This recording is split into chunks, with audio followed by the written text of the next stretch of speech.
யோவான் நற்செய்தி அதிகாரம் 12. நறுமண தைலம் பூசுதல்.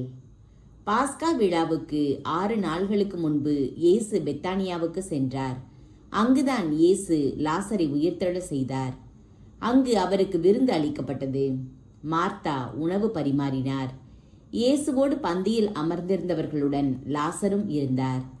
மரியா இலாமிச்சை என்னும் களப்பற்ற விலை உயர்ந்த நறுமண தைலம் ஏறக்குறைய 320 கிராம் கொண்டு வந்து இயேசுவின் காலடிகளில் பூசி அதனை தமது கூந்தலால் துடைத்தார். தைலத்தின் நறுமணம் வீடெங்கும் கமிழ்ந்தது. இயேசுவின் சீடருள் ஒருவனும் அவரை காட்டிக் கொடுக்க இருந்தவனுமான யூதாசு இஸ்காரியோத்து இந்த தைலத்தை 300 தெனாரியத்திற்கு விற்று அப்பணத்தை ஏழைகளுக்கு கொடுத்திருக்க கூடாதா என்று கேட்டான்.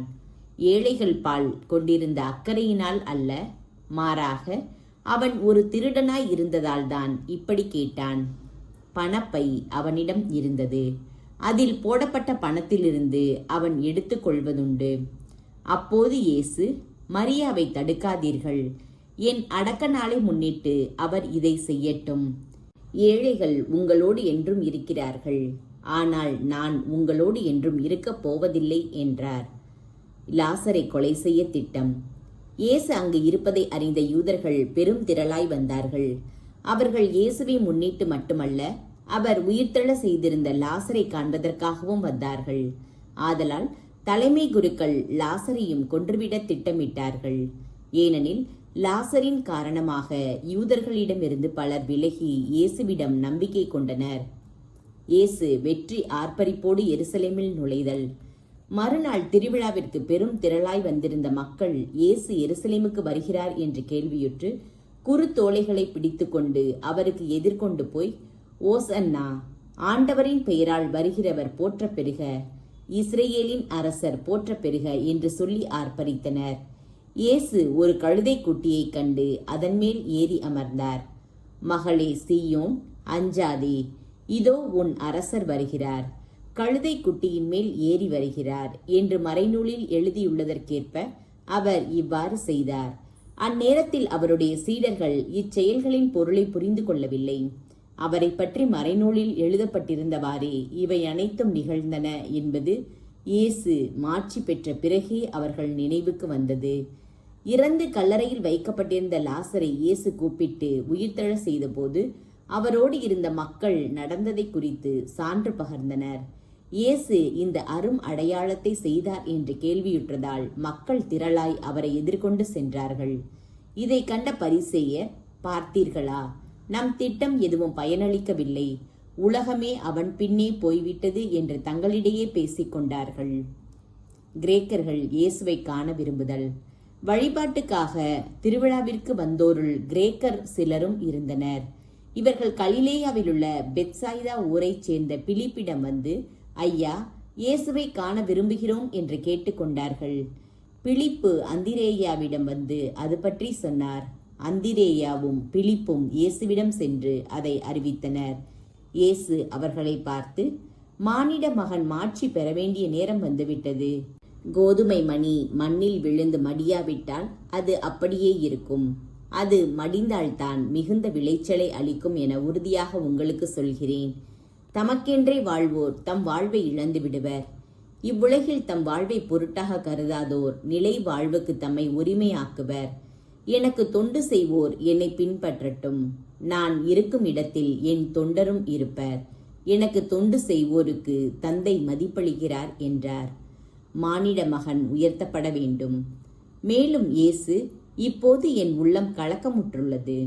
நான் என்ன செய்வேன்? தந்தையே, இந்த நேரத்திலிருந்து என்னை காப்பாற்றும் என்பேனோ? இல்லை, இதற்காகத்தானே இந்நேரம் வரை வாழ்ந்திருக்கிறேன். தந்தையே, உம் பெயரை மாட்சிப்படுத்தும் என்றார். அப்போது வானிலிருந்து ஒரு குரல், மாட்சிப்படுத்தினேன், மீண்டும் மாட்சிப்படுத்துவேன் என்று ஒலித்தது. அங்கு கூட்டமாய் நின்று கொண்டிருந்த மக்கள் அதை கேட்டு, அது இடி முழக்கம் என்றனர். வேறு சிலர், அது வானதூதர் ஒருவர் அவரோடு பேசிய பேச்சு என்றனர்.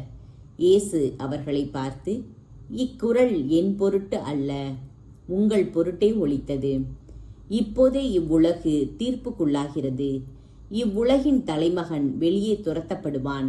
நான் மண்ணிலிருந்து உயர்த்தப்படும்போது அனைவரையும் என்பால் ஈர்த்து கொள்வேன் என்றார். தாம் எவ்வாறு இறக்கப் போகிறார் என்பதை குறிப்பிட்டே இப்படி சொன்னார். மக்கள் கூட்டத்தினர் அவரை பார்த்து, மெசியா என்றும் நிலைத்திருப்பார் என திருச்சட்ட நூலில் கூறியுள்ளதை நாங்கள் கேள்விப்பட்டிருக்கிறோம். அப்படி இருக்க மானிட மகன் உயர்த்தப்பட வேண்டும் என நீர் எப்படி சொல்லலாம்? யார் இந்த மானிட மகன் என்று கேட்டனர். இயேசு அவர்களிடம், இன்னும் சிறிது காலமே ஒளி உங்களோடு இருக்கும். இருள் உங்கள் மேல் வெற்றி கொள்ளாதவாறு ஒளி உங்களோடு இருக்கும் போதே நடந்து செல்லுங்கள். இருளில் நடப்பவர் எங்கே செல்கிறார் என்பது அவருக்கு தெரியாது. ஒளி உங்களோடு இருக்கும் போதே ஒளியை ஏற்றுக்கொள்ளுங்கள். அப்போது ஒளியை சார்ந்தவர்கள் ஆவீர்கள் என்றார். இப்படி சொன்ன பின் இயேசு அவர்களிடமிருந்து மறைவாக போய்விட்டார். அவர்கள் முன் இயேசு இத்தனை அரும் அடையாளங்களை செய்திருந்தும் அவர்கள் அவரிடம் நம்பிக்கை கொள்ளவில்லை. ஆண்டவரே, நாங்கள் அறிவித்ததை நம்பியவர் யார்? ஆண்டவரின் ஆற்றல் யாருக்கு வெளிப்படுத்தப்பட்டது என்று இறைவாக்கினர் எசேயாவின் கூற்று இவ்வாறு நிறைவேறியது.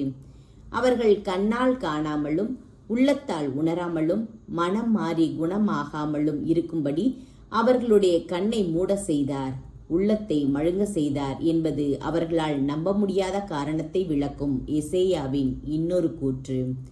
எசேயா மெசியாவின் மாட்சியை கண்டதால்தான் அவரை பற்றி இவ்வாறு கூறினார். எனினும் தலைவர்களில் கூட பலர் இயேசுவிடம் நம்பிக்கை கொண்டனர். ஆனால் பரிசேயருக்கு அஞ்சி அவர்கள் அதை வெளிப்படையாக ஒப்புக்கொள்ளவில்லை. அப்படி ஒப்புக்கொண்டால் அவர்கள் தொழுகை கூடத்திலிருந்து விலக்கி வைக்கப்படுவார்கள். அவர்கள் கடவுள் அளிக்கும் பெருமையை விட மனிதர் அளிக்கும் பெருமையையே விரும்பினார்கள். தீர்ப்பு அளிப்பது இயேசுவின் வார்த்தை. இயேசு உரத்த குரலில் கூறியது, என்னிடம் நம்பிக்கை கொள்பவர் என்னிடம் மட்டுமல்ல, என்னை அனுப்பியவரிடமே நம்பிக்கை கொள்கிறார். என்னை காண்பவரும் என்னை அனுப்பினவரையே காண்கிறார். என்னிடம் நம்பிக்கை கொள்பவர் இருளில் இராதபடி நான் ஒளியாக உலகிற்கு வந்தேன். நான் கூறும் வார்த்தைகளை கேட்டும் அவற்றை கடைபிடிக்காதவருக்கு தண்டனை தீர்ப்பு வழங்குபவன் நான் அல்ல. ஏனெனில் நான் உலகிற்கு தீர்ப்பு வழங்க வரவில்லை, மாறாக அதை மீட்கவே வந்தேன். என்னை புறக்கணித்து நான் சொல்வதை ஏற்றுக்கொள்ளாதவருக்கு தீர்ப்பளிக்கும் ஒன்று உண்டு. என் வார்த்தையே அது. இறுதி நாளில் அவர்களுக்கு அது தண்டனை தீர்ப்பு அளிக்கும். ஏனெனில் நானாக எதையும் பேசவில்லை. என்னை அனுப்பிய தந்தையே நான் என்ன சொல்ல வேண்டும், என்ன பேச வேண்டும் என்பது பற்றி எனக்கு கட்டளை கொடுத்துள்ளார்.